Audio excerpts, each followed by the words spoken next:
교과책에 밑줄 치는 네 남자와 함께하는 교과를 토의하는 시간 15분 교토시 시작합니다.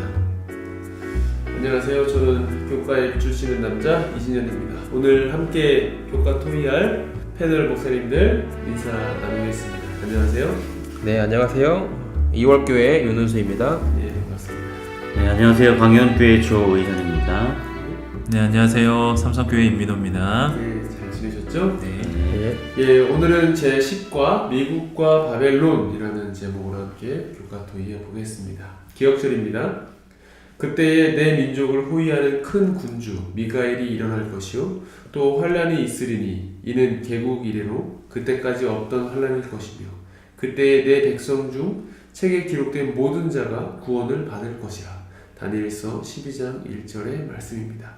마을마다 교회나 여러 가지 종교 단체들이 많을 텐데요. 우리 목사님들 계신 곳에서는 어떤 종교 혹은 교회가 가장 호감도가 높을까요? 예, 윤수 목사님. 예, 저희 마을에서는 감리교회가 가장 크고 이렇게 호감을 많이 사는 교회 중에 하나입니다. 아, 그렇군요. 감리교회. 예, 또요? 예, 조윤 목사님. 예, 저희 광현 지역은 장로교회가 가장 크고 활동을 많이 하는 교회인 것 같습니다. 예, 장로교회. 예, 좋습니다. 또. 네, 저희는 예. 천주교회인데요. 예. 천주교가 우리 면내에서 가장 좋은 위치에 있습니다. 그래서 많은 사람들이 볼 수 있고 이미지도 참 좋은 것 같아요. 아, 예, 네. 그렇군요. 참 많은 종교단체들 그리고 교회들이 있는데 그렇다면 일반적으로 천주교가 호감도가 높은 이유 무엇일까요? 예, 윤수 목사님. 예, 143페이지 첫 번째 단락에 이렇게 설명합니다. 오늘날의 카톨릭 교회는 온갖 미신으로 인간성을 억압했던 중세시대의 것과는 사뭇 다른 모습으로 사람들에게 비춰지고 있습니다. 오히려 초기 로마 교회가 그랬던 것처럼 약자와 소외계층을 돌보고 때로는 사회적인 갈등 상황에서 정의의 이름으로 정면에 나서기도 합니다. 종교의 존재 이유에 의문을 제기하는 시대에 그들은 사람들에게 매력적인 모습으로 다가갑니다. 그러나 그들이 과거처럼 다시 세계를 지배하려는 계획을 은밀하게 진행시키고 있다는 사실을 아는 사람은 그리 많지 않습니다. 예, 성경에서는 교황권을 매우 부정적으로 묘사하는데요. 그 이유가 무엇일까요? 예, 이민호 목사님. 142쪽 첫 번째 단락에 보면 계시록 13장 1절로 10절의 말씀에 대해서 나타나 있는데요. 교황권이 과거와 미래에 차지하는 역할과 관련하여 이 말씀이 교황권을 언급하고 있다는 해석의 근거를 검토해보라. 특별히 그에게 부여된 역할의 중대성에 주목하라. 이는 마지막 사건들의 맥락에서 어떤 의미인가? 물론 하나님은 모든 교회에 신실한 백성을 두신다. 그러나 성경은 이 조직이 과거와 마지막 사건들 속에서 수행할 특별한 역할을 가리킨다 라고 말합니다. 예, 또요? 예, 조윤 목사님. 예, 교과책 142페이지 다섯 번째 단락에 18세기 후반에 이르기까지 종교개혁, 계몽주의, 프랑스 혁명 등의 영향으로 로마의 정치적, 종교적인 패권은 산산이 부서졌다. 교황 피우스 6세는 1798년에 프랑스 군대에 체포되어 1799년 유배지에서 사망했다. 그러나 계시록 13장을 보면 교황권은 그 죽게 되었던 상처가 나아 재기에 성공한다. 물론 현재 교황권이 그레고리 7세가 휘둘렀던 그 같은 정치적인 권력을 행사하지는 못하지만 종교와 정치 양쪽에 모두 영향력을 미치는 세력임에는 틀림없다. 근래의 교황들이 누리는 인기만 봐도 그렇다라고 설명하면서 이 교황권이 마지막 시대에 다시 전에 종교 암흑 시대에 했던 그런 일들을 다시 할 것이라고 설명하고 있습니다. 예, 감사합니다. 그렇다면 저희가 아는 대로 이 성경 예언에 따르면 미국은 교황권을 위해서 어떤 역할을 할까요? 예, 윤은수 목사님. 145페이지 첫 번째 단락 설명을 좀 드리겠습니다. 계시록 13장 11절로 17절은 로마가 어떻게 예언에서 내다본 영향력을 행사할 수 있을 것인지에 대한 대답이다. 그것은 미국의 힘을 이용해서 그렇게 할 것이다 라고 설명합니다. 미국의 힘을 이용한다. 예, 좋습니다. 또, 예, 임민호 목사님. 네.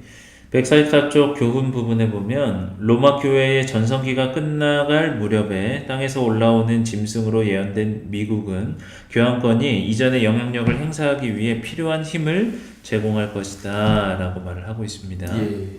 또 조희연 목사님. 네, 146페이지 두 번째 단락에도 계시록 13장을 보면 짐승의 우상에게 경배하지 아니하는 자는 몇이든지 다 죽이게 한다라고 설명합니다. 그럼 이어서 또 질문을 드리겠습니다. 계시록 17장 3절부터 18절에 등장하는 여인의 정체 무엇일까요? 그리고 그것이 짐승을 타고 있다는 말은 또 무슨 뜻일까요? 윤은수 목사님. 148페이지 다섯 번째 단락에 표가 나와 있습니다.